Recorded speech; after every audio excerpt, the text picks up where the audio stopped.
अस्सलाम वालेकुम नाज़रीन, दुनिया इस्लाम से मिली वॉइस के खुसूसी बुलेटिन आलमी शब रोज़ में आपका खैर मक़दम है। मैं अब्दुल वहाब। यूक्रेन और रूस की जंग और आलमी पस मंज़र में अहम बैनुल-अक़वामी ख़बरों को तफसील से देखने से कबल एक नज़र अहम सुर्खियों पर। यूक्रेन में नेटो की साजिश पर रूस की ज़रबेकारी, यूक्रेनी फ़ौजी अड्डे को बनाया निशाना, 35 अफराद हलाक, 135 हुए ज़ख्मी। यूक्रेन के इरपिन में रूसी हमलों में अमरीकी सहाफ़ी की मौत, अमरीका ने जताया रंज। रूसी अफवाज की पेशकदमी मुसलसल जारी, ज़ेलेंस्की का दावा, अब तक 1300 यूक्रेनी फ़ौजी मारे गए। अमरीका में लिंचिंग रोकने कानून हुआ पास, मुजरिम को होगी 30 साल कैद की सज़ा। और दज्जाली सेहूनी रियासत में यहूदियों को जमा करने की साजिश, यूक्रेन से हज़ारों यहूदियों को किया जा रहा मुंतक़ल।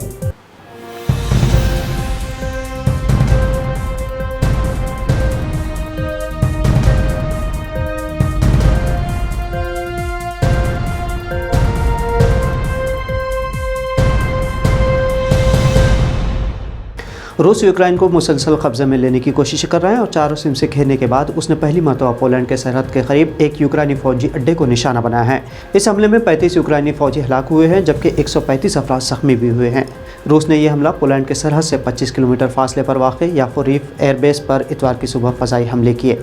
ये वही फ़ौजी अड्डा है जहाँ यूक्रेनी फ़ौज नेटो मेंबर न होने के बावजूद नाटो के हमरा मुश्तरका जंगी मशक़ें करती रही है। इस ताज़ा हमले में हलाकतों में मज़ीद इजाफा होने का खदशा है, लेकिन इस हवाले से मालूमात वक्फे से जारी की जा रही है।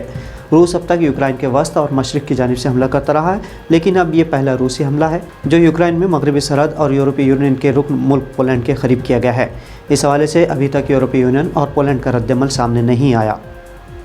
यूक्रेन में जारी रूसी फ़ौजी कार्रवाई के दरमियान इरपिन में रूसी हमलों में एक अमरीकी सहाफ़ी की भी मौत हुई है। CNN ने कीव पुलिस के हवाले से बताया है कि रूसी फ़ौजियों ने एक दीगर सहाफ़ी को भी ज़ख्मी कर दिया। महलूक सहाफ़ी का नाम ब्रेंट है, जो न्यूयॉर्क टाइम्स के लिए फ़ोटोग्राफ़र था।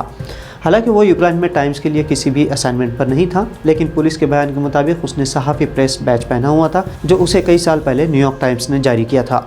अंदाज़ा लगाया जा रहा है कि वो यूक्रेन में अमरीका के लिए जासूसी कर रहा था। रूसी अफवाज यूक्रेनी फोर्सेस को घेरे में लेने की कोशिशें कर रही हैं। बरतानवी वज़ारत दिफा ने कहा है कि रूसी फोर्सेस जनूब में मारियोपोल और शुमाल में खार्किव की सिमत से आगे बढ़ रही हैं। यूक्रेनी सदर व्लादिमीर ज़ेलेंस्की के मुताबिक अभी तक यूक्रेन के तकरीबन 1300 फ़ौजी मारे जा चुके हैं। दूसरी जानिब रूस ने मज़ीद फ़ौजी यूक्रेन रवाना किए हैं। इत्तलात के मुताबिक इस लड़ाई में रूस को शदीद जानी नुकसान हुआ है, लेकिन आज़ाद ज़राए से ऐसी खबरों की अभी तक तस्दीक नहीं हो सकी है। इसी दरमियान अमरीका ने कहा है कि वो जल्द अज जल्द $200 मिलियन मालियत के इजाफे छोटे टैंक शिकन और तैयारा शिकन हथियार यूक्रेन पहुँचाने की कोशिश कर रहा है। यूक्रेन के वज़ीर ख़ारजा ने कहा है कि उनकी हुकूमत जंग खात्मे और मुज़ाकरात के लिए तैयार है, लेकिन वो सरेंडर करने या फिर हथियार डालने के अल्टीमेटम को नहीं कबूल करेंगे। इस दौरान फ्रांस ने कहा है कि सदर पुतिन अमन के क़याम के लिए राज़ी नज़र नहीं आते, जबकि मास्को हुकूमत ने कहा है कि मगरिब की तरफ से यूक्रेन में इंसानी सूरत हाल पर तशवीश का मुस्बत जवाब दिया गया है।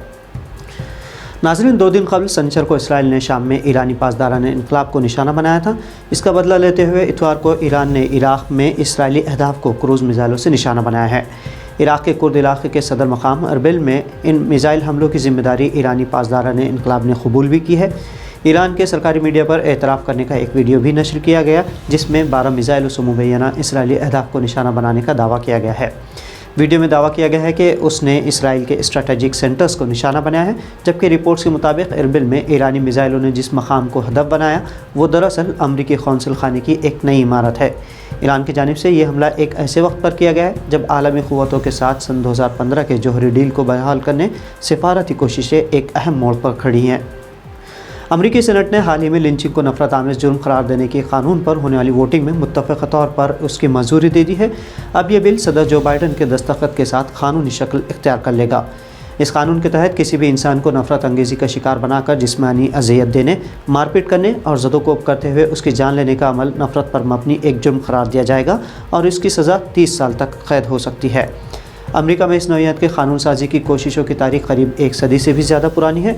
अब जाकर इस बिल को वफाक़ी सतह पर कानून की शक्ल दिया गया है। वहाँ नस्ल परस्ती और सियाह फाम अमरीकी बाशिंदों के साथ इम्तियाजी सलूक और उन्हें अज़ियत रसानी का शिकार बनाकर उनकी जान लेने जैसे वाक़यात के ख़िलाफ़ अवामी सतह पर पुरज़ोर एहतजाज सामने आते रहे हैं। इस कानून को मंजूरी सीनेट ने दी है और इससे भी बढ़कर अहम बात यह है कि इस बिल का नाम एक अफ्रीकी नज़ाद अमरीकी नौजवान एमेट टिल के नाम पर रखा गया है। उस शख्स को 1950 की दहाई में वहशियाना तरीक़े से कत्ल कर दिया गया था। एक तरफ रूस और यूक्रेन के दरमियान जंग जारी है तो दूसरी जानिब इस मौके से फ़ायदा उठाते हुए सहनी मुल्क इसराइल अपने एजेंडे को चला रहा है। اسرائیل نے ایک بار پھر یوکرائن سے فرار ہونے والے ہزاروں یہودیوں کے استقبال کے لیے اپنے ملک کے دروازے کھول دیے ہیں۔ روسی حملوں کے بعد سے اسرائیل نے اب تک ہزاروں صہیونیوں کو یوکرائن سے نکال کر محفوظہ فلسطینی علاقوں میں آباد کیا ہے، لیکن اس جانب دنیا کی توجہ نہیں، اور صہیونی اس بارے میں کتنا سنجیدہ تھے اس کا اندازہ اسی بات سے لگایا جا سکتا ہے کہ صہیونی ریاست نے روس کے حملوں سے ایک ماہ قبل ہی ہر ہفتے 5000 یوکرائنی یہودیوں کے استقبال کا منصوبہ تیار کیا تھا۔ اسرائیلی قانون کے تحت دنیا بھر کے یہودیوں کو یہ حق حاصل ہے کہ وہ اسرائیل ہجرت کر کے وہاں رہ سکتے ہیں، اور اپنے اسی دجالی ایجنڈے کے تحت اسرائیلی یہودیوں کو مختلف بہانوں سے جمع بھی کر رہا ہے۔ اس سے قبل اسرائیل نے 1990 کی دہائی میں روس سے تقریباً 10 لاکھ یہودیوں کو لا کر فلسطینی علاقوں میں آباد کیا تھا۔ تازہ صورتحال میں اب تک 3000 سے زیادہ یہودی یوکرائن سے فرار ہو کر اسرائیل پہنچ چکے ہیں۔ بیت المقدس میں عرب اسٹڈیز سوسائٹی کے عہدیدار خلیل التفقجی کے مطابق اسرائیل 1979 کے منصوبے کے تحت مغربی کنارے میں یہودی آباد کاروں کی تعداد 10 لاکھ تک پہنچانے کے لیے کام کر رہا ہے۔ خلیل کے مطابق اس وقت ان کی تعداد تقریباً 7.5 لاکھ ہے۔ تو ناظرین، ملی وائس کے عالمی شب و روز بلیٹن میں یہ تھی روس اور یوکرائن کے جنگ اور بین الاقوامی پس منظر میں اہم خبریں۔ اگر آپ کو خبریں پسند آئے تو ملی وائس چینل کو سبسکرائب کے ساتھ ساتھ خبروں کو شیئر ضرور کریں۔ اب عبدالوہاب کو اجازت دیجیے، اللہ حافظ۔